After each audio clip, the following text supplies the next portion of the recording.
안녕하세요. 예, 저는 홍시에서 그 세무 자문을 담당하고 있는 나영훈 세무사고요. 이번 그 세무 자문의 연장선으로 그 25년에 이제 개정된 세법에 대해서 제가 그 업무에 도움 되시라고 이제 강의를 이제 진행하게 되었습니다. 이 강의를 들으시는 대상자분들이 보통 이제 대기업에서 그 인사와 관련된 이제 급여라던가 이제 연말정산 그리고 주재원 관련된 이제 소득세를 담당하시는 분들이 대상자라고 알고 있는데요.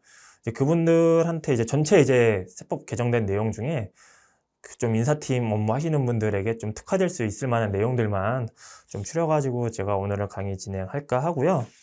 아마 내용 이제 보시면 아시겠지만 좀 의미 있게 바뀐 내용이 분명히 있어요. 예, 이런 내용들 좀 잘 숙지하셔가지고 이제 업무에 도움이 되셨으면 좋겠습니다.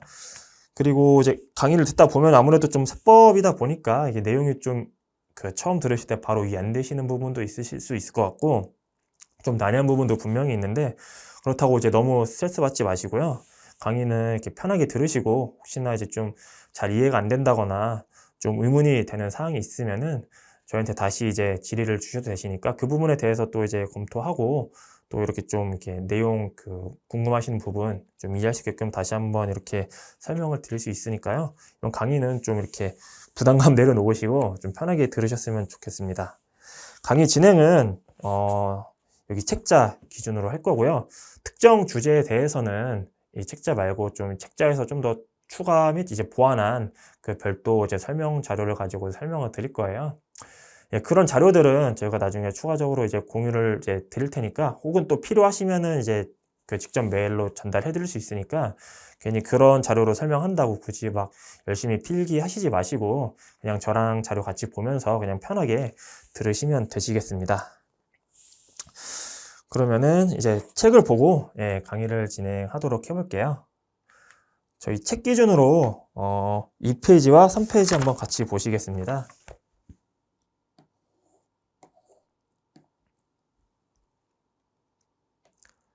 2페이지와 3페이지에는 이제 목차가 있는데요. 쭉 목차를 한번 가볍게 읽어보세요. 봐보세요. 예. 기업의 뭐 출산지원금, 비과세, 뭐 종업원 할인금액, 뭐 기본공제, 나이요건 명확화 등등 뭐 이런 내용 보이고 뭐 결혼세액공제, 뭐 자녀세액공제 확대 뭐 이런 내용 보이죠? 그리고 뒤로 넘어가면 이제 뭐 퇴직소득세, 뭐 계산 방법, 뭐 보완이 됐다, 뭐 해외 금융계좌 관련된 내용이 있다. 뭐 이렇게 쭉 보시면 되시겠고요. 제가 여기 이제 볼드체 이제 굵은 글씨로 이제 체크한 부분이 이 중에서도 조금 더 이제 주의 깊게 봐야 될 만한 내용 그리고 조금 더 중요하다고 생각되는 내용들을 제가 볼드체로 칠한 거고요. 이번 그 개정세법의 이제 방향은 쭉 한번 이제 보시면 이제 제목에서도 대충 이렇게 뭐 그 느끼실 수 있듯이 이제 민생 지원 뭐 이제 서민과 뭐 소상공인에 대한 뭐 세제 지원 강화 뭐 이런 취지로 좀 법이 많이 이게 개정이 되었어요. 그 방향 자체는 예. 그래서 그런 방향으로 이제 개정이 되었고요. 저희 책 기준으로 한번 4페이지 가보시겠습니다.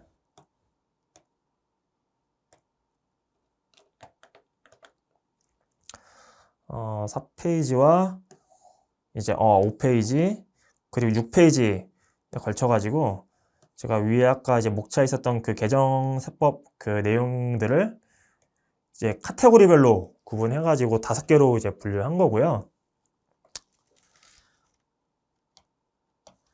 4페이지의 첫 번째 이제 카테고리를 보시면 이제 근로소득 비과세 관련된 내용이 있고 두 번째 카테고리가 소득공제 및 세액공제 관련된 카테고리고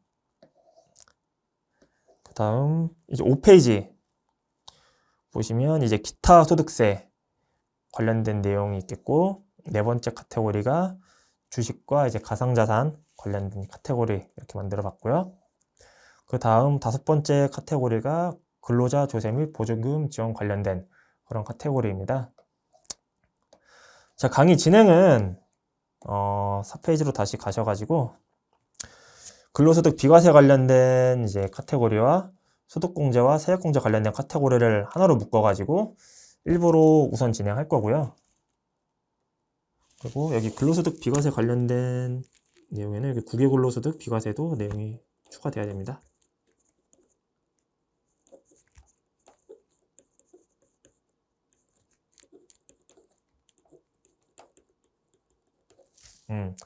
그래서 요 첫 번째 카테고리와 두 번째 카테고리 묶어가지고 일부 강의로 진행하고,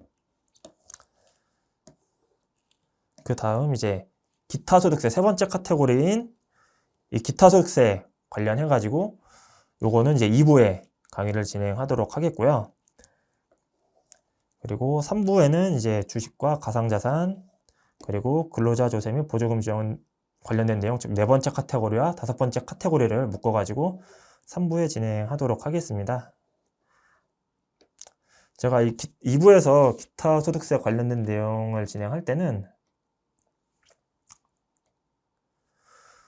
다른 것들은 다 이제 제가 순차적으로 강의를 드릴 텐데, 이쪽 관련해서는 제가 몇 개 주제를 묶어가지고, 관련돼 있는 것끼리 묶어가지고 한 번에 설명을 드릴게요. 그게 좀 더 이해하기 수월하실 것 같아가지고, 관련된 거, 그리고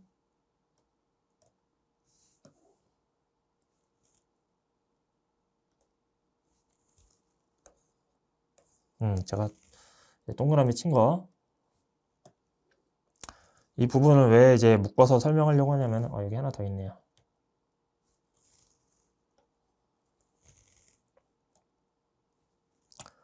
왜 묶어서 설명을 하려고 하냐면은, 다 내용들이, 제가 동그라미 친 내용들이 다 이제 거주자와 이제 비거주자 이제 관련된 그 법이 개정된 내용이에요. 그래서 한 번에 좀 이제 묶어가지고 설명드리는 게 좀 더 이제 이해하시는데 좀 수월하실 것 같아가지고 제가 한 번에 묶어봤고요.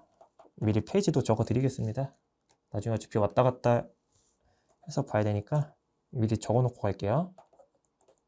47페이지, 투자기구는 55페이지.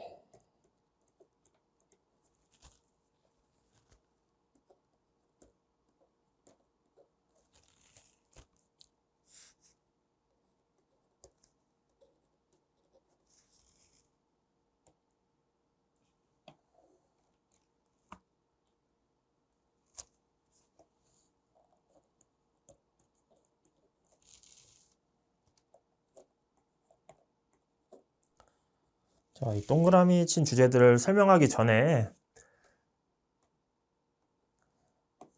거주자와 비거주자와 관련해가지고 국내 세법상 정의에 대해서 간략하게 한번 우선 설명을 드리고, 이 주제는 묶어가지고 한 번에 설명을 드리겠습니다. 그러면은 이제 본격적으로 이제 근로소득 비과세 관련해가지고 이제 주제로 들어가서 하나씩 설명을 해 보겠습니다. 저희 책 페이지 기준으로 8페이지 펴주시면 되시겠습니다.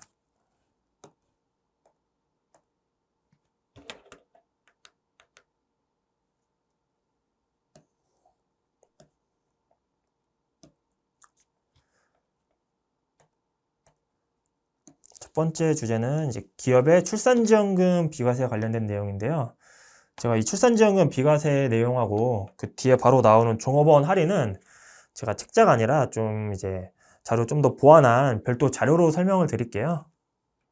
이 내용보다는 좀 더 이제 구체적인 내용이 있어가지고 좀 보완을 한 거고요. 이 자료 공유 드릴 테니까 따로 필기는 안 하셔도 되십니다. 기업의 출산지원금 비과세에 관련 내용입니다.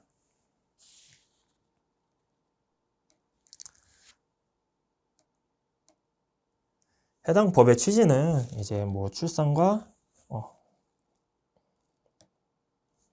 빨간색으로 할게요. 출산과 이제 양육 부담을 이제 완화하고자 하는 취지고요. 24년 1월 1일 이후 지급하는 분부터 적용이 됩니다. 이 내용을 보시면은 이제 근로자 이제 본인 또는 이제 배우자의 출산과 관련해 가지고 출생일 이후 2년 이내에 이제 그 회사의 공통된 지급 규정에 따라서 그 사용자로부터 받는 이외, 즉 이외까지 이제 그 비과세가 가능하다는 얘기거든요. 받는 급여는 한도 없이 이제 전액 전액 이제 비과세를 해주겠다는 내용이고요. 이게 저희 종전에 이제 규정에는 6세 이하 자녀에 대한 양육수당 이제 20만 원 비과세 내용이 있었는데, 이 내용이 이제 삭제된 건 아니고 이 내용은 그대로 유지되면서 이 출산지원금 비과세 내용이 이제 추가된 내용입니다. 그래서 각각 이제 개별적으로 적용이 가능하시겠고요. 또 이런 비과세 이제 금액에 대해서는 이제 한도가 없지만, 또 저희 그 개인 사업자라던가 이제 법인 관련된 그 종업원 중에 이제 친족이 있으면은 친족인 특수관계자 출산과 관련된 이제 출산지원금은 비과세 대상에서 제외해주고요. 우측에 이제 소득령을 보시면은 보이시죠? 비과세 적용 제외 대상. 개인 사업자인 경우에는 그 개인 사업자와 이제 친족 관계에 있는 자의 임직원에 대해서는 이제 적용을 안 해주겠다는 거고, 법인 같은 경우는 이제 법인의 지배주주 등이라고 되어 있는데, 법인의 그 지배주주와 그 지배주주의 친족 관계에 있는 임직원에 대해서는 이제 비과세 적용을 이제 안 해주겠다라는 내용입니다. 그리고 이 보시면은 24년도 그 수당 지급했을 때는 21년 1월 1일 이후 출생자에 대한 지급분을 포함해가지고 이제 비과세 적용이 가능했겠고요. 좀 이제 특이한 내용으로는 이제 우측 하단에 이제 소득령을 보시면은 보시면 이제 출생일 이후에 이제 사용자로부터 2회 이내 지급받는 급여가 이제 비과세라고 되어 있는데, 2회를 초과한 그 3회 이상부터는 이제 과세가 되겠고요.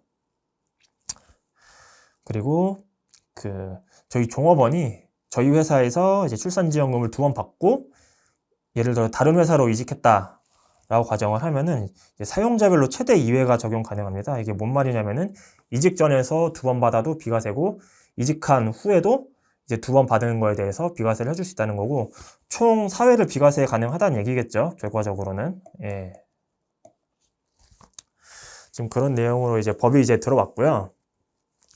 이 내용 관련해가지고 이제 근로소득 지급 명세서 서식도 개정이 됐어요. 그 내용 한번 같이 살펴보겠습니다.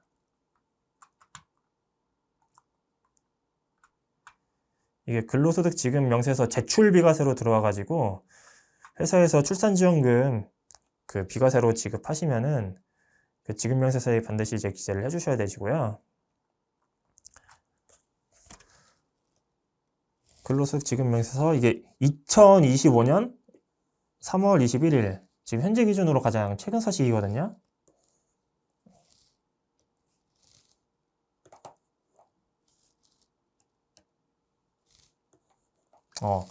최근 서식이고, 여기 비과세 쪽 내용 보시면은 18-3에 이제 출산지원금 비과세, 이 항목이 이제 근로소득 지급 명세서 내용에 지금 들어와 있는 거 확인하실 수 있고,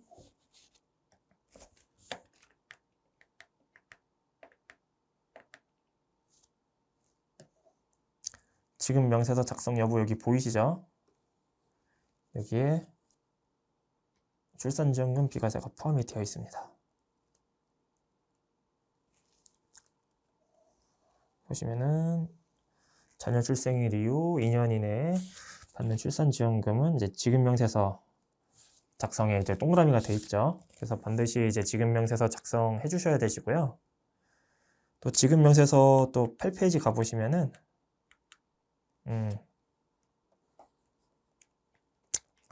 출산지원금 비과세 적용 명세서라는 서식이 또 추가되었습니다.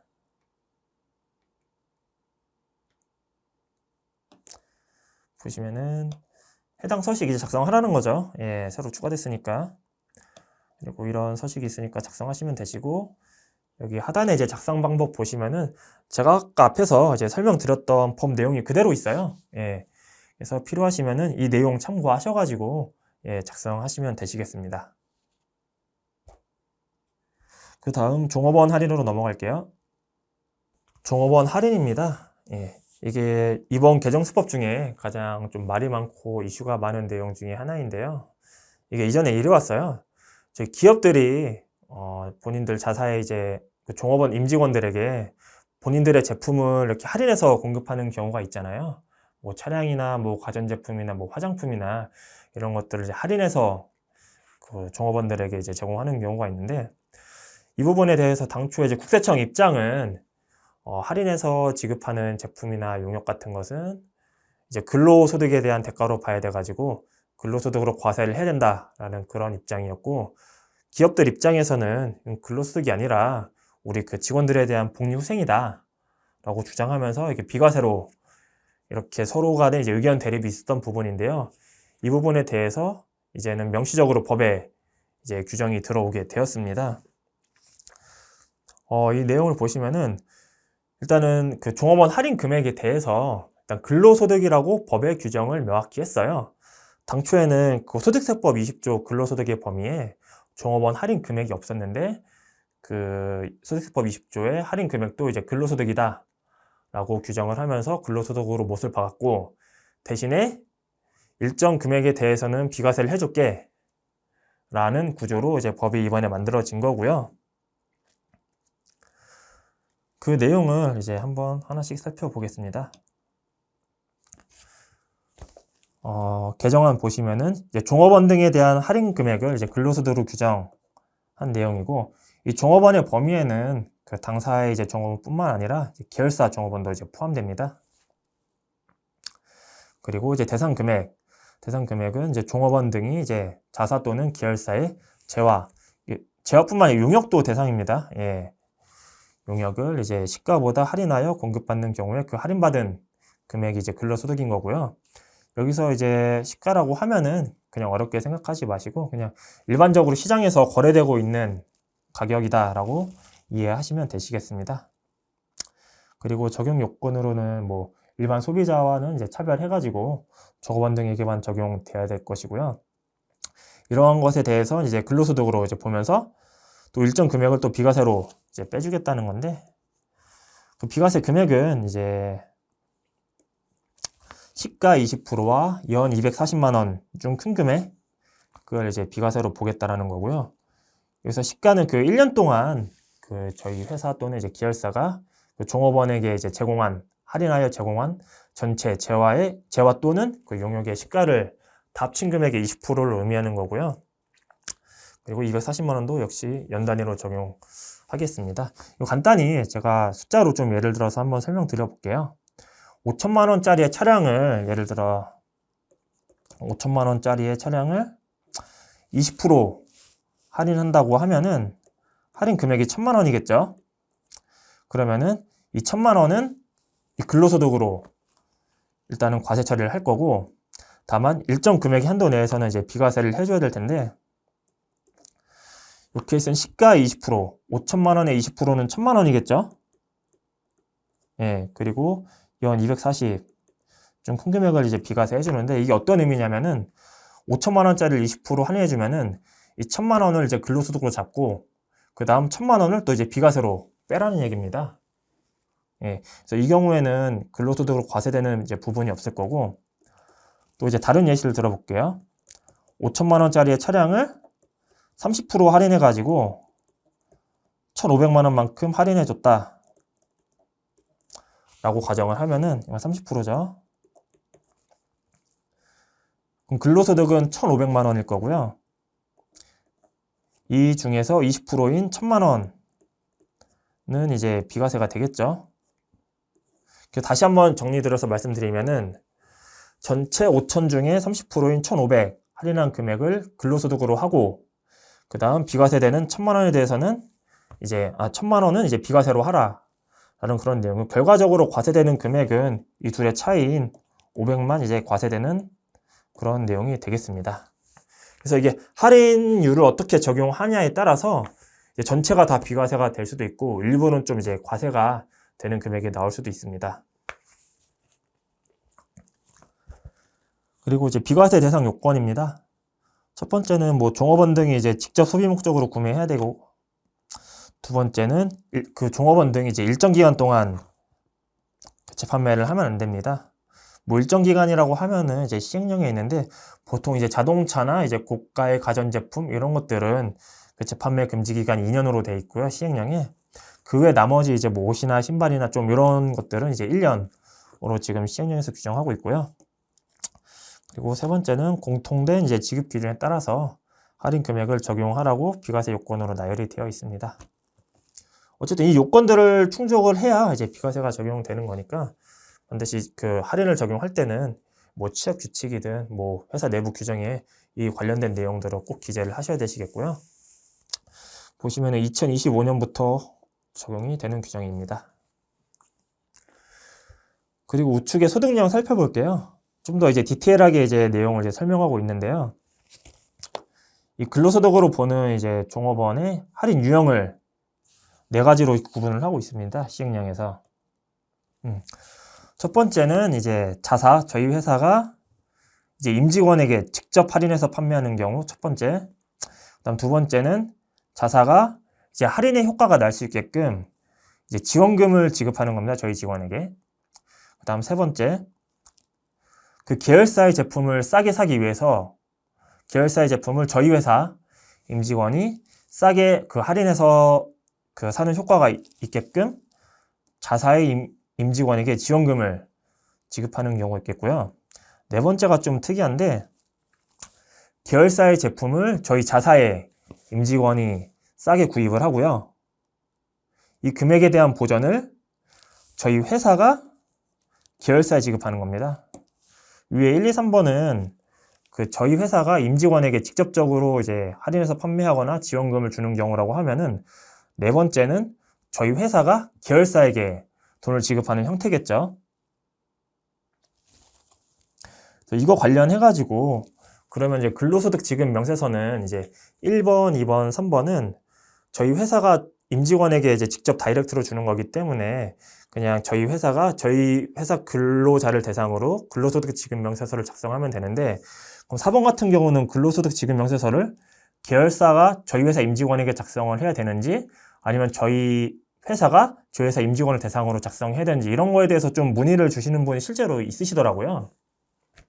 뭐 충분히 뭐 그럴 수 있을 거라고 이제 생각은 되고, 요 같은 경우는 계열사가 저희 회사 임직원에게 할인해서 준다 하더라도 근로소득 지급 명세서는 저희 회사가 저희 그 종업원을 대상으로 당연히 작성을 해야 되고, 다만 이제 그 과세 또는 이제 비과세 금액을 기재를 해야 되잖아요. 그 금액을 기재할 때는 그 자사가 이제 계열사에게 지급하는 그 지급 금액을 과세 또는 이제 비과세로 구분해가지고 근로소득 지급 명세서에 기재하시면 되시겠습니다. 그 다음 시가의 판단 기준인데요. 자, 여기서 이제 시가보다 이제 할인하여 판매해야 된다고 했잖아요. 그럼 여기서 시가는 뭘 말하는 거냐? 이제 법인세법에 따른 시가를 의미하는 건데, 일반적으로는 이제 시장에서 그 거래되고 있는 가격을 의미하지만, 예외적으로는 이제 판매가 이제 일반 소비자에게 이제 판매가 불가능하거나, 아니면 해당 종업원이 아니면 좀 판매가 어려운, 예를 들면 뭐 이런 거죠. 이제 파손이나 이제 변질되면은 정상 가격으로 판매하기 좀 어려울 수 있잖아요. 그리고 좀 이제 사용 유효 기간이 좀 임박해가지고 좀 그런 제품들에 대해서는 그 시장에서 판매되는 거래 가격보다 좀 싸게 해서 그 시장가보다 좀 싸게 해서 판매한다 하더라도 그 싸게 판매한 가격을 이제 시가로 인정해 주겠다는 내용도 이번 법에 이제 포함이 되었습니다.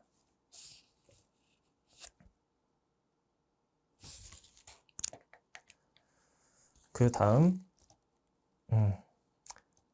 이제 비과세에 관련된 이제 소득세법 시행령 내용인데, 아까 설명드렸죠. 비과세 금액은 시가 20%와 연 240만 원 둘 중 큰 금액을 이제 한다는 내용과, 이제 재구매, 재판매 금지 기간, 자동차 대형 가전 고가 제한 등은 2년이고 그 외 제한은 이제 1년으로 한다는 이런 시행령까지 이제 내용이 있겠고요.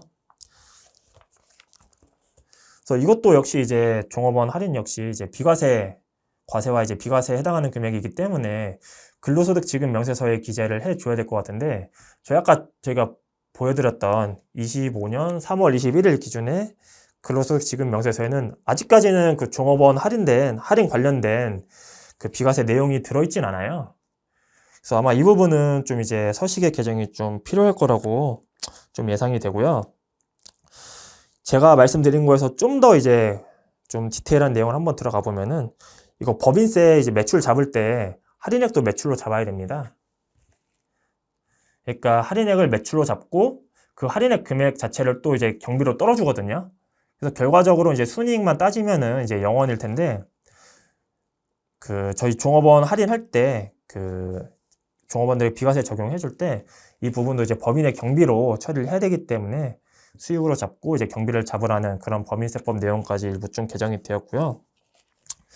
이게 보시면 이제 비과세 금액이 시가 20%와 연 240만 원 좀 큰 금액이라고 했는데, 이게 좀 여러 기사나 좀 이런 외적인 내용을 좀 찾아보면은 뭐 이거를 뭐 시가의 30% 혹은 또 연에 360만 원으로 늘려야 된다라는 뭐 그런 내용, 뭐 그런 얘기도 좀 나오고 있나 봐요. 그래서 이런 부분은 좀 나중에 좀 개정될 여지도 좀 있을 것 같다라는 그런 생각도 들긴 합니다. 예.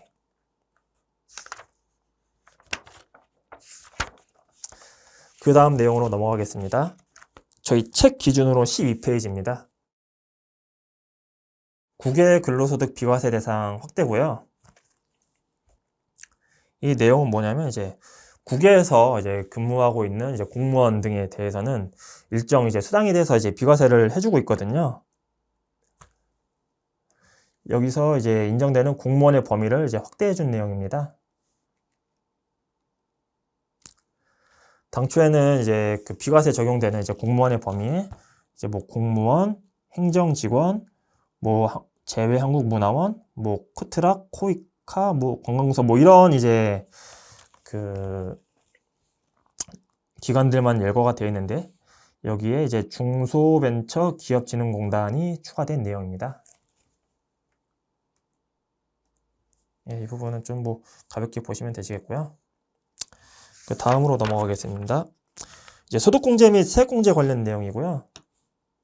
책 페이지로는 15페이지 보시면 되시겠습니다.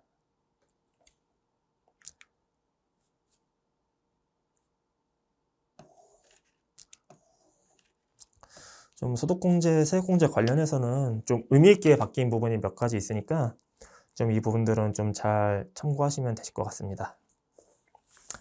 15페이지 소득공제, 기본공제 대상자 나이 요건 명확화입니다.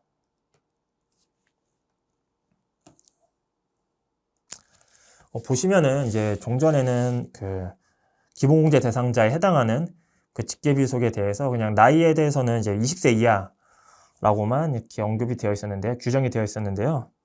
이제는 이 20세 이하에 대한 나이 요건을 이제 보다 명확화한 내용입니다. 보시면은 이제 20세 이하는 이제 만 20세가 되는 날이 속하는 과세 기간까지 기본공제 대상자에 포함된다 라고 개정이 되어 있는데요. 이게 어떤 말씀이냐면은 예를 한번 제가 들어볼게요.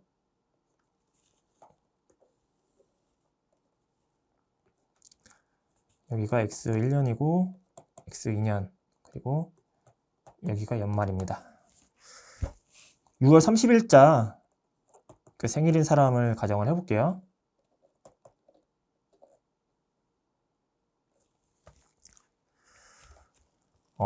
제 생일이 이제 6월 30일이어가지고 X1월 6월 30일에 제가 예를 들어 이제 20세가 되었다라고 가정을 해보겠습니다. 그러면은 X2년 6월 30일까지는 저는 20세겠죠? 이때까지는. 그럼 당초 이제 그 법에서는 20세 이하가 기본공제 대상자가 되는 이제 직계비속을 판단할 때 20세 이하가 뭐냐? 라고 했을 때 이렇게 주장을 하는 거죠. 나는 X1년도 20세고 X2년도 20세다. 왜냐면은 X2년 6월 30일까지는 나는 20세니까. 예. 이런 말을 할 수가 있었는데 이제는 법이 이제 개정되면서 어떻게 바뀌었냐면은 보시면은 만 20세가 되는 날에 속하는 과세 기간까지 기본공제 대상자에 포함한다라고 되어 있죠. 그러면은 저는 이제 만 20세가 되는 날이 속하는 과세 기간 X1년이겠죠? 이때만 기본공제 대상을 해주겠다라는 거고 이때는 이제 안 해주겠다라는 겁니다. 그래서 이러한 좀 불명확성이 있어가지고 이거를 좀 더 명확히 하고자 이런 법이 개정된 내용입니다. 다음으로 넘어가겠습니다. 교재 17페이지 보시겠습니다.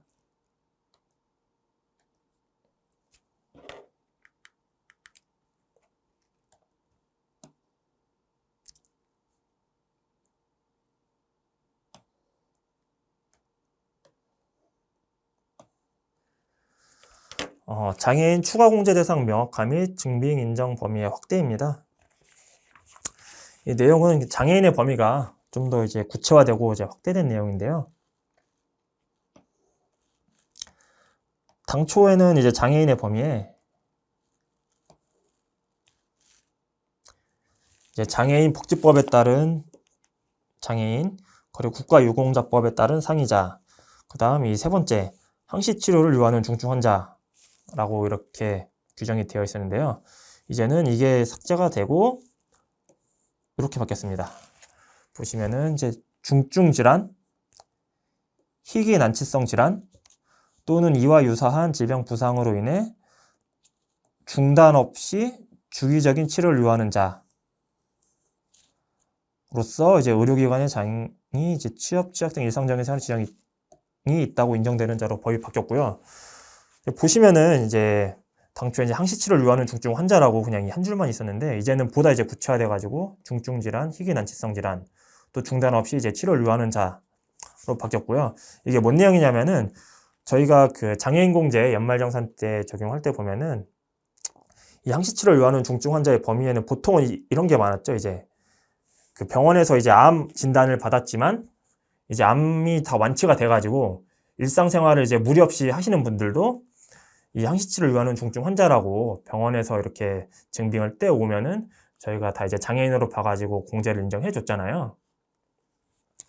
근데 이제 이런 부분을 이제 안 해주겠다는 내용입니다. 보시면은 이제 중단 없이 주기적인 치료를 요하는 자로 바뀌었잖아요. 그러니까 일시적으로 이렇게 좀 큰 병에 걸렸지만 다 완치가 돼가지고 나으신 분은 이제 더 이상 이제 안 해주겠다라는 그런 이제 의미인 거고요. 요거 이제 시행이 그 25년이 속하는 이제 과세기간부터 이제 적용을 하는데, 그 내년에 연말정산 하실 때 그 3번에 그 항시치료를 요하는 중증 환자로 이제 장애인 공제를 받으셨던 분들에 대해서는 다시 한번 살펴봐야 됩니다. 장애인의 범위가 더 바뀌었으니까 이 부분은 좀 증빙을 다시 받아가지고 장애인 카운팅을 다시 한번 좀 이제 해봐야 될 것 같고요. 그 다음 이제 장애인에 대한 증빙 인정 서류 범위 확대인데요. 기존에는 이제 장애인 증명서로 이제 제가 증빙을 이제 했었죠. 여기에 추가돼가지고 이제 발달 재활 서비스 이제 이용 증명서도 이제 장애인에 대한 그 증빙 서류로 인정해준다는 내용이고요.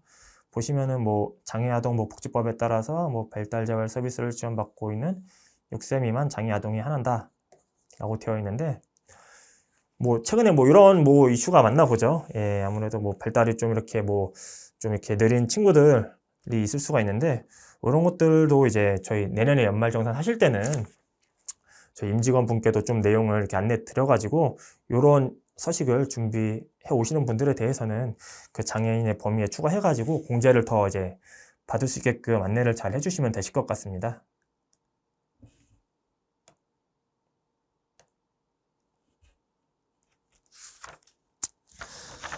그리고 책으로 이제 19페이지 보시겠습니다.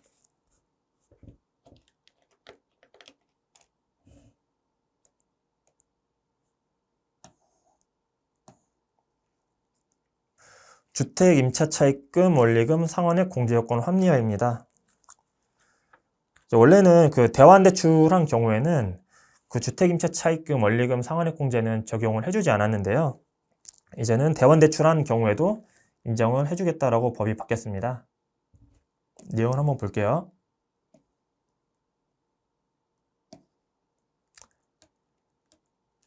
당초에 이제 공제 요건은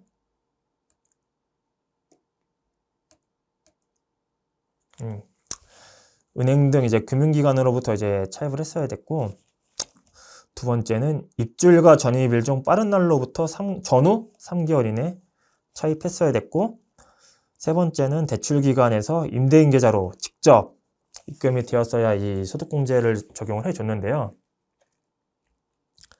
대환대출의 경우에는 보통은 이제 최초에 그 전세자금 대출을 받고 1년이나 2년 이후에 이제 본인들이 이제 이자 조건에 따라서 보통 이제 이동하는 경우가 대부분인데, 그럴 경우에는 입주일과 전입일 중 빠른 날로부터 전후 3개월 이 요건을 충족할 수가 없었어요.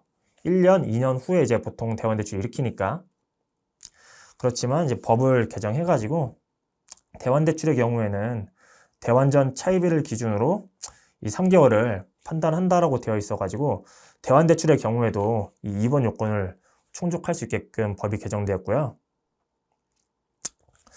그 다음 이제 보통 이제 대환대출의 경우에는 이제 대출 기간 간 이게 직접 이제 정산이 되는 거여가지고 임대인 계좌로 직접 이제 입금할 필요가 없었는데, 그렇게 되니까 이제 세 번째 요건을 충족할 수가 없었죠. 그렇지만 여기에 따른 이제 예외 규정을 이제 추가해 줌으로써 대환대출의 경우에는 이 3번의 요건에 대한 예외로 인정해주면서 이 3번 요건 역시 충족할 수 있게끔 법이 개정되었고요. 그래서 해당 내용은 25년 1월 1일 이후 연말정산하는 분부터 적용이 되는 부분이어가지고 24년 기속분에 대해서도 이제 대환대출인 경우에는 임차차입금 원리금 상환액 공제를 이제 받을 수 있다는 그런 내용입니다. 그 다음 20페이지로 넘어가겠습니다.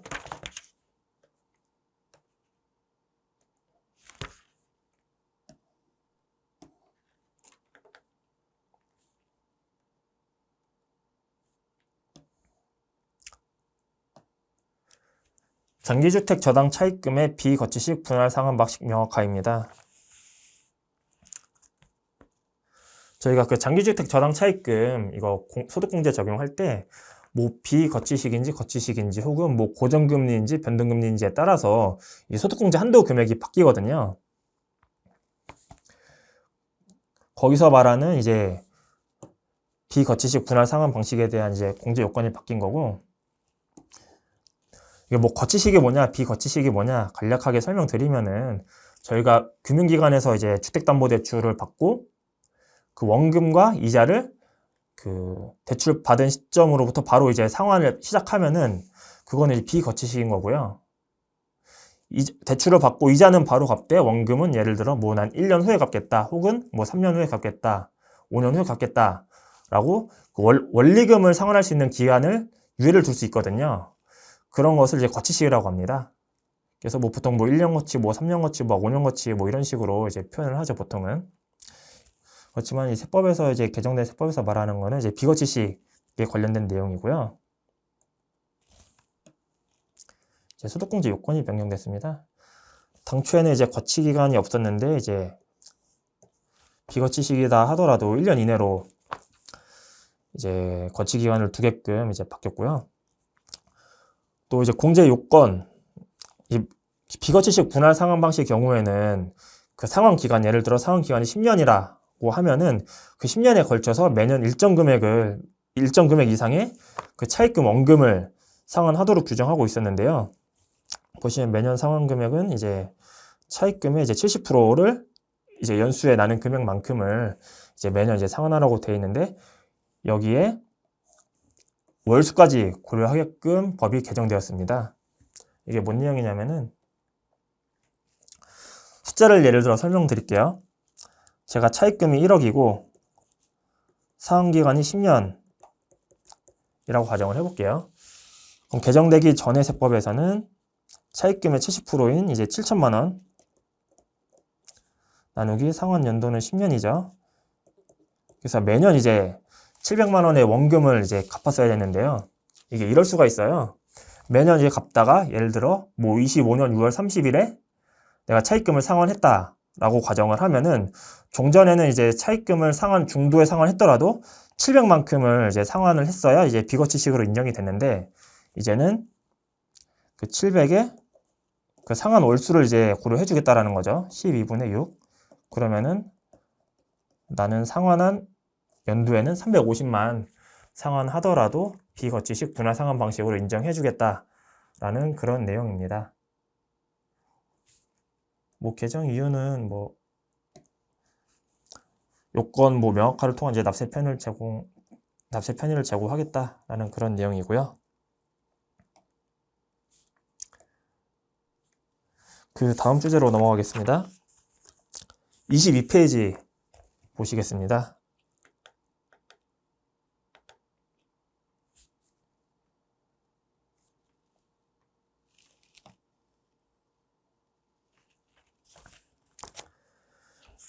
개인 투자조합 출자 시 소득공제가 적용되는 투자의 계산 방법 명확화입니다.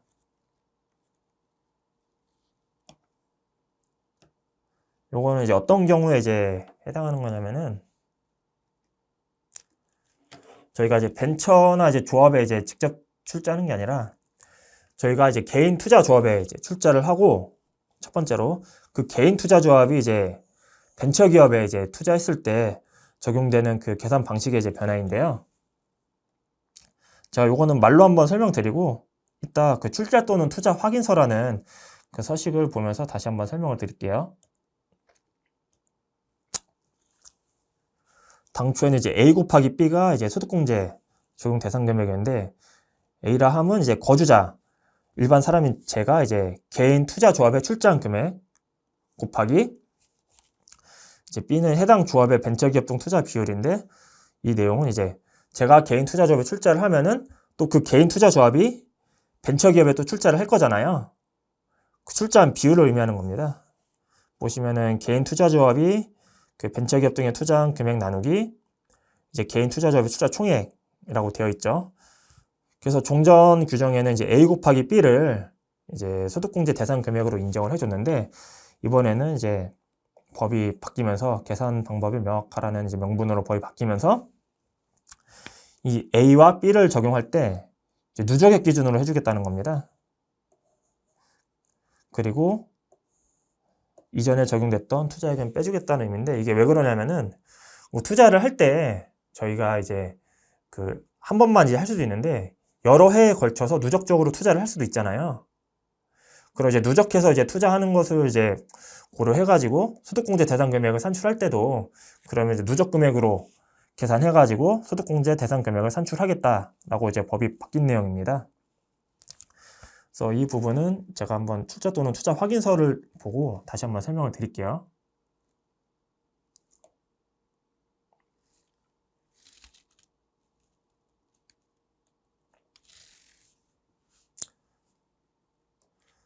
출자 또는 이제 투자 확인서인데 아마 내용 서식은 다 보셨을 거예요. 그래서 보시면은 이 케이스가 이제 적용되는 케이스는 여기에도 이제 금액이 들어가 있고 이제 여기에도 금액이 둘 다 이제 들어가 있는 이제 케이스가 적용 대상이고요. 둘 중에 뭐 한 곳만 있으면은 그 이번 그 개정세법 적용 케이스는 아닙니다. 그래서 여기 14번에 보면은 이제 투자조합에 이제 출자 총액이라고 되어 있잖아요. 이거는 이제 저뿐만 아니라 다른 이제 개인 투자자들이 조합에 다 출자를 할 거잖아요. 그래서 거기서 모인 그 조합으로 모인 그 출자 총액을 의미하는 겁니다. 이거를 제가 10,000원이라고 가정을 해볼게요. 그리고 15번 출자 금액, 이 금액은 이제 제가 이 투자조합에 출자한 금액을 의미하는 거거든요. 그래서 제가 개인 투자조합에 출자한 것은 3,000이다 라고 가정을 해보겠습니다. 그럼 3,000과 또 다른 사람의 뭐 투자가 모여가지고 많이 됐다라는 그런 의미겠죠. 그리고 18번은 이제 개인 투자 조합에 돈이 모여서 그 개인 투자 조합이 벤처기업에 이제 투자한 금액을 의미하는데요. 여기는 제가 5,000이라고 한번 가정을 해보겠습니다. 그러면 종전 규정에 의해서는 소득공제 대상 금액을 산정할 때 이렇게 산정이 됐어요. 3,000 곱하기 10,000분의 5,000 1,500원이겠죠. 이 금액이 이제 소득공제 대상 금액이었고 이게 아까 종전 규정에서 말하는 이게 A고 이게 B입니다. 그래서 당초에는 A 곱하기 B가 즉 1,500원이 이제 소득공제 적용 대상 금액이었는데 이제는 법이 개정되면서 이 A와 B를 누적 금액, 지금 이제 단건 투자만 있을 때만 가정을 한 건데 여러 건의 투자가 있으면은 이렇게 줄이 여러 개 생기겠죠. 이걸 다 합쳐가지고 누적 금액으로 A와 B를 산정 후 여기서 이전 과거에 받았던 소득공제 뭐 얼마 X를 빼라 라고 이제 법이 바뀐 거고요. 그러면 여기서 뺀 금액이 이제 소득공제 금액이 되는 구조로 법이 바뀌었습니다. 보시면은 당초에는 이제 그 당해 투자한 내역만 가지고 했지만 이제는 누적액으로 이제 계산 방식이 바뀌게 되면서 이거는 그 투자하는 투자자나 이 투자 조합이나 좀 누적적으로 그 투자 금액과 출자 금액을 관리해야 될 필요가 있어 보여요. 그래서 단기분만 가지고 이제 소득공제 금액을 산정하는 게 아니라 좀 과거 자료까지 보면서 좀 소득공제 대상 금액을 좀 계산을 해야 될 것 같고요. 이게 보시면은 이제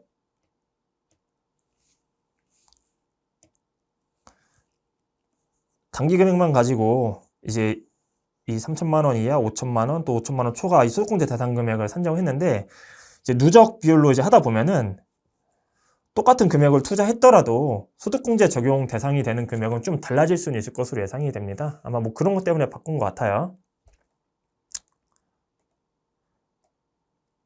해당 내용은 이제 여기까지 설명드리고 다음 내용 설명드리겠습니다.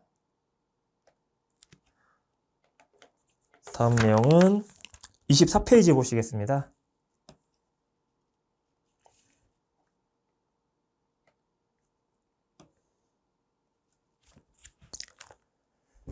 개인 투자조합 출자 시 소득공제 추징 예외 사유 확대입니다. 그 벤처 투자조합에 출자해서 투자 소득공제를 받은 이제 거주자가 이제 출자일 또는 이제 투자일로부터 그 3년 이내에 뭐 투자 지분을 회수한다거나 이전하는 사유가 발생됐을 때는 이제 그 소득공제 받은 금액을 추징을 해야 되는데요. 이 추징을 하는 이제 예외 사유가 한 가지 추가됐습니다. 이전에는 뭐 투자자의 사망이라던가 뭐 해외 이주, 뭐 천재지변 이럴 경우에는 이런 사유가 발생하면은 추징을 하지 않았는데 여기에 이제 한 가지 더 이제 추가돼 가지고 투자일로부터 이제 1년이 지나서 해당 그 투자한 뭐 벤처 기업 등이 이제 증권시장에 상장된 경우, 상장되어서 이제 지분을 이제 회수하는 경우에는 이런 추징 예외 사유에 추가됐다는 내용입니다. 해당 법은 뭐 25년 2월 28일 이후 해산하는 분부터 적용되겠고요.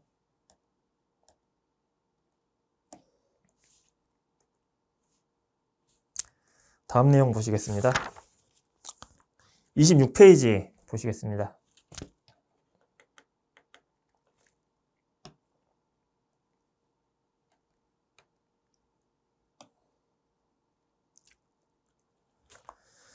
(26페이지) 보시면 노란우산공제 세제지원 강화인데요. 이거 보통 이 강의를 이제 수강하고 계신 그 분들의 그 회사에선 대상자가 많이는 없으실 거예요. 그렇지만 제가 보통 연말정산 해보면은 대기업에 가더라도 좀 이 노란우산 공제 받으시는 분이 간혹가다 좀 있으시긴 하시더라고요. 그래서 그런 이제 소수이지만 좀 대상자가 이제 있을 수 있으니까 좀 이런 분들을 위해서라도 좀 내용을 한번 아시면 좋으실 것 같고요. 이제 내용은 이제 소득공제 금액이 이제 상향됐고 이제 법인 대표자에 대한 적용 기준이 완화된 내용입니다. 일단 보시면 소기업 소상공인 공제부금, 보통 이제 노란우산 공제라고 하죠.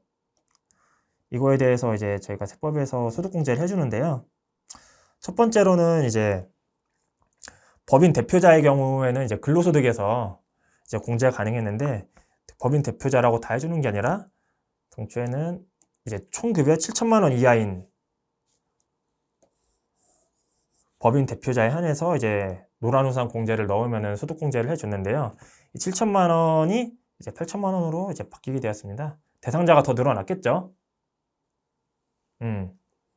그래서 법인 대표자에 대해서는 소득공제 적용 기준을 완화해줬다라는 내용 하나와 두 번째는 이제 소득공제 금액 상향입니다. 이제 사업도는 이제 근로 그 소득 금액이 4천만 원 이하면 공제 한도가 500만 원인데 이제 500이 이제 600으로 늘어났고요. 그다음 소득 금액이 4천만 원에서 1억 원 이제 이하인 사람은 당초에는 공제 한도가 300이었는데 공제 한도가 400만 원 늘어났습니다. 25년 1월 1일 이후 납입하는 분부터 적용하시면 되십니다. 다음 내용 넘어가겠습니다. 페이지는 28페이지 보시겠습니다.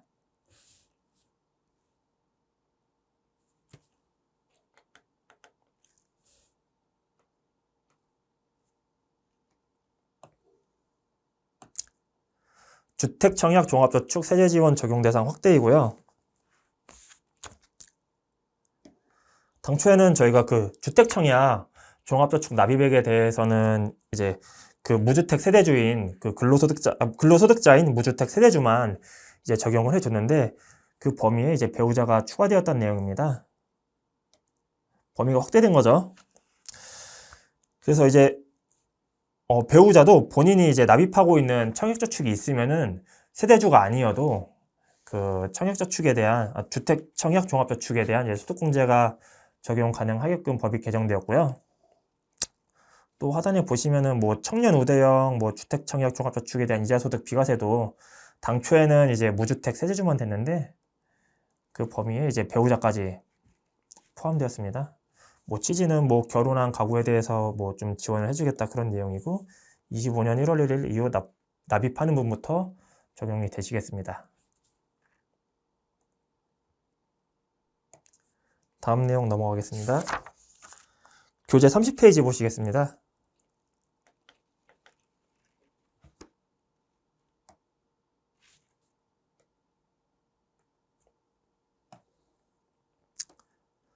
수영장, 체력단련장, 시설 이용료, 신용카드, 소득공제 적용 확대입니다. 저희가 뭐 전통시장이나 뭐 대중교통을 이용하거나 아니면 뭐 도서, 공연, 박물관, 뭐 미술관, 영화 관람료를 이용하면은 이제 보다 이제 높은 공제를 적용하고 있는데요. 여기서 이제 도서, 공연, 박물관, 미술관, 영화 관람료의 범위에 이제 수영장 및 이제 체력 단련장의 시설 이용료가 이제 추가되었다는 내용입니다. 이것도 이제 높은 30%로 소득공제 적용을 해주겠다라는 내용이고요. 여기 내용 보시면은 시설 이용료라고 되어 있거든요. 그러니까 이 말은 무슨 의미냐면은 이제 뭐 강습비, 뭐 PT비가 있겠죠. PT 라던가 뭐 회원권 비용 뭐 이런 것들은 인정을 안 해주겠다라는 거고 시설 이용료만 이제 소득공제 대상 금액이 이제 상향된 거고요. 여기 보시면은 뭐 서민 중산층의 체육시설 이용료 부담을 완화해 주겠다라는 그런 취지이고 적용 시기에 잘 보셔야 되십니다. 25년 7월 1일 이후 지출하는 분부터 적용이 되니까 높은 소득공제를 받기를 원하시면은 25년 7월 1일 이후에 이 시설 이용료를 지불하시면 되시겠습니다.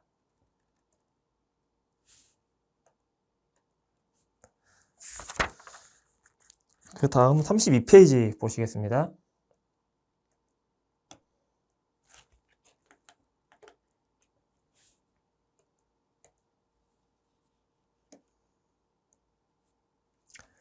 청년형 장기집합 투자증권 저축에 대한 특례 적용기한 연장인데요.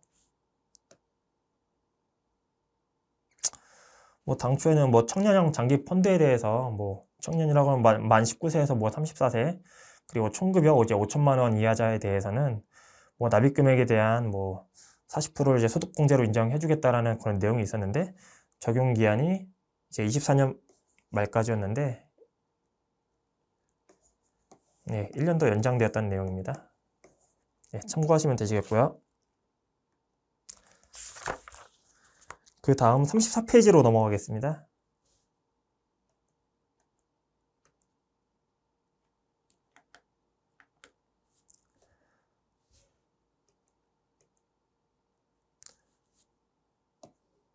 자녀 세액공제 금액 확대이고요. 뭐 취지는 뭐 출산과 양육에 대한 부담을 이제 완화하고자 이제 25년 1월 1일 이후 지급하는 소득분부터 적용될 거고요. 보시면은 이제 기본공제 대상자 중에 이제 8세 이상의 자녀 또는 손자녀가 있으면 저희가 자녀 세액공제를 적용해 주는데 이 세액공제 금액이 상향되었습니다. 첫째는 이제 15에서 25로 상향되었고 둘째는 20에서 30 그리고 셋째 이후부터는 인당 30에서 이제 인당 40으로 각각 이제 10만 원씩 인상된 거고요. 그러니까 정리해 보면은 한 명일 때는 당초에 이제 15만 원에서 25만 원 적용되겠고, 그다음 두 명일 때는 당초에는 이제 15와 20을 더하면 35만 원이었겠죠. 35만 원이지만 이제는 25와 30을 더한 이제 55만 원. 이 세액공제가 적용되겠고요.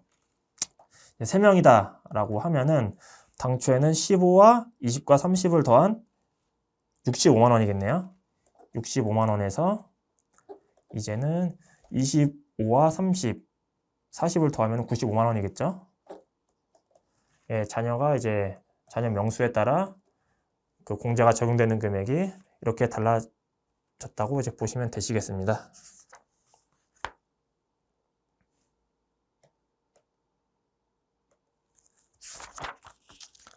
그 다음 36페이지 보시겠습니다.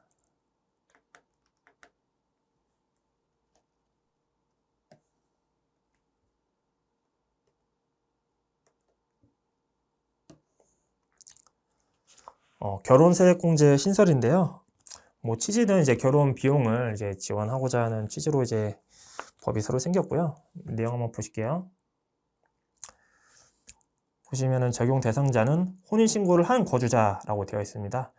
혼인신고를 한 거주자라는 의미는 이제 법률 혼만 인정해 주겠다라는 내용이고요. 사실혼은 인정 안 되겠죠. 그리고 혼인신고를 한 해 생애 한 번만 세액공제를 해주겠다는 내용이고, 공제 금액은 이제 50만 원, 그리고 적용 기간은 이제 24년부터 26년 혼인신고 한 분에 대해서 적용을 해줄 거고, 이 적용 기간은 뭐 나중에 뭐 개정된 세법을 봐야 되겠지만 뭐 계속 연장이 될 수도 있고 뭐 그런 내용일 것 같기도 해요. 예, 요즘 혼인을 많이 안 하니까. 그리고 이거 인정받기 위해서는 그 혼인관계 증명서 제출하셔야 됩니다. 예, 제출 서류는 저희 연말정산 하실 때 결혼세액공제 적용 이제 신청하시는 분들에 대해서는 이제 혼인관계증명서 꼭 받으시고요. 이 혼인관계증명서 보시면은 혼인신고일 나오거든요. 그 날을 기준으로 이제 적용하시면 되시겠습니다.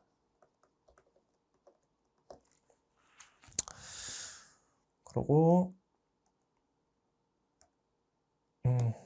적용 시기는 이제 25년 1월 1일 이후 이제 연말정산하는 분부터니까 24년에 이제 혼인하신 분들도 25년도 1월에 이제 연말정산했을 때 적용 가능했던 부분이고요. 요건 한번 법을 같이 한번 볼게요. 페이지 37페이지 이제 법령을 한번 같이 보시겠습니다. 조특법 92조고요. 제1항 내용을 보시면은 이제 하단에 보시면 혼인신고를 한 날이 속하는 과세기간에 종합소득 산출세액에서 이제 50만 원을 공제한다라고 되어 있는데요. 보시면 종합소득 산출세액에서 공제해준다라고 되어 있잖아요. 예, 이 의미는 이제 뭐 근로소득자뿐만 아니라 이제 사업소득이나 이제 다른 소득이 있다 하더라도 공제를 이제 해주겠다라는 의미니까 이거는 뭐 근로소득자만 적용되는 그 규정은 아니고요. 그 다음 이제 2번 보시면은 이제 혼인이 이제 무효됐을 때 관련된 내용이 나오는데, 당연히 이제 결혼을 한 전제로 세액공제를 해줬기 때문에 혼인이 무효가 되면은 이제 추징을 해야 되는데 보통은 이제 본인이 자진신고를 해야 되겠죠.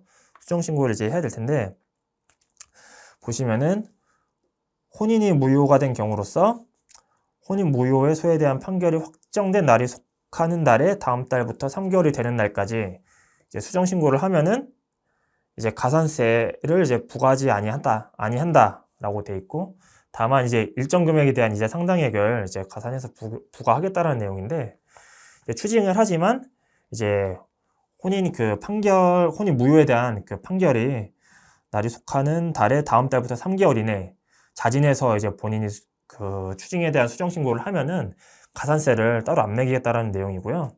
다만 이제 뭐 소정의 이자 상당액만 걷겠다 그런 내용입니다. 이 소정의 이자 상당액은 현재 그 1일 기준으로 지금 0.022%거든요. 예. 그래서 뭐 가산세는 안 내지만 뭐 일정 부분의 이자 상당액만 내라라고 법이 이렇게 만들어져 있습니다. 이제 38페이지 보시겠습니다.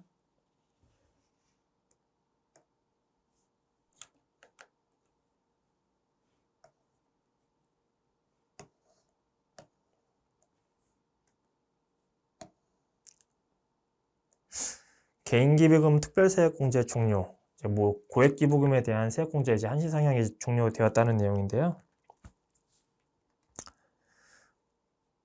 보시면은 그 기부금에 대해서 이제 24년도까지는 그 3천만 원 초과한 기부금에 대해서는 이제 40%를 해줬는데 이제 이 규정이 이제 없어졌습니다. 이제 고액 기부에 대한 이제 한시적 특례인 점을 감안해가지고 24년도까지만 있었고 25년도부터는 이제 40% 구간이 없고 이제 1,000만 원 이하인 경우는 15% 그리고 1천만 원 초과하는 부분에 대해서는 이제 30%로 이제 일괄 적용하시겠고요. 다만 이제 이런 경우가 있을 수 있어요. 이제 24년도에 3천만 원을 초과해서 기부해가지고 40% 이제 그 공제율을 이제 적용받을 수 있었는데 기부금이 2월 돼가지고 24년도에 기부를 다 이제 공제받지 못하고 25년도로 이제 이월할 수 있잖아요. 이 부분에 대해서는 25년도 그 기부금 세액공제 적용할 때도 이월된 부분에 대해서는 이제 40%를 그대로 적용해 줍니다. 이런 부분만 좀 참고하시면 되실 것 같고요.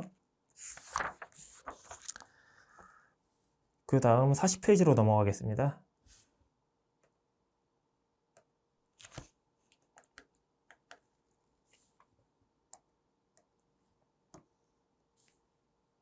(40페이지) 보시겠습니다.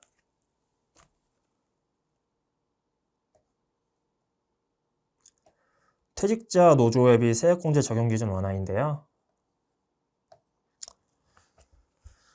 노조원의 그 노조 회비에 대해서는 저희가 이제 기부금 세액공제를 적용해 주는데 퇴직자는 이제 노조가 아니어가지고 이제 이러한 세액공제 적용을 받지 못했는데 이 퇴직자의 경우에는 이제 직전 연도 기준으로 그 노조 여부인지를 봐가지고 이제 세액공제를 해주겠다는 내용으로 법이 개정되었습니다.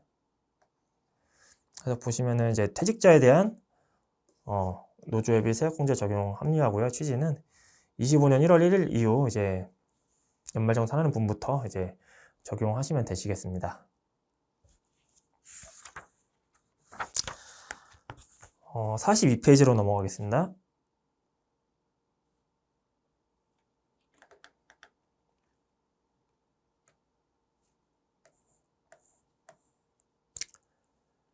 고향사랑기부금 세액공제 적용 환대 확대고요. 당초에는 이제 고향사랑기부금에 대해서 500만 원까지만 한도가 인정되었는데 이제는 법이 개정되어서 2천만 원까지 한도를 인정해 주겠다는 내용이고요.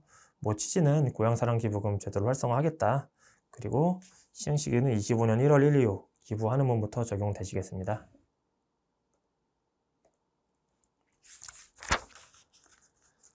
다음 44페이지 넘어가겠습니다.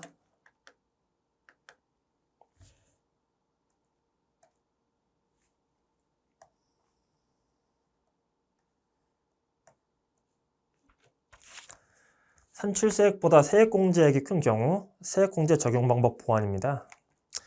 이게 소득세 그 계산 구조상 세액공제액이 그 산출세액이었고 세액공제가 이 아래에 있는데 세액공제액이 이제 산출세액보다 큰 경우에는 그 계산 구조상은 이제 환급이 나와야 되는 그런 구조거든요.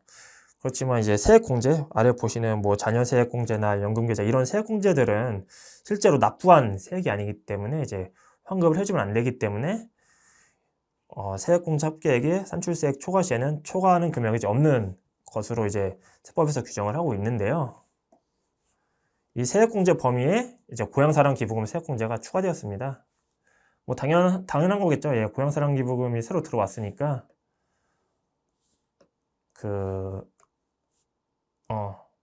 새로 추가된 내용을 반영해가지고 좀 법이 보완된 거고요. 25년 1월 1일 이후 신고하는 분부터 적용하시면 되시겠습니다. 여기까지 해가지고 그 일부 강의 근로소득 이제 비과세 관련된 내용과 소득공제 및 세액공제 관련된 내용을 설명드렸고요. 잠시 쉬었다가 그 다음 강의 진행하도록 하겠습니다.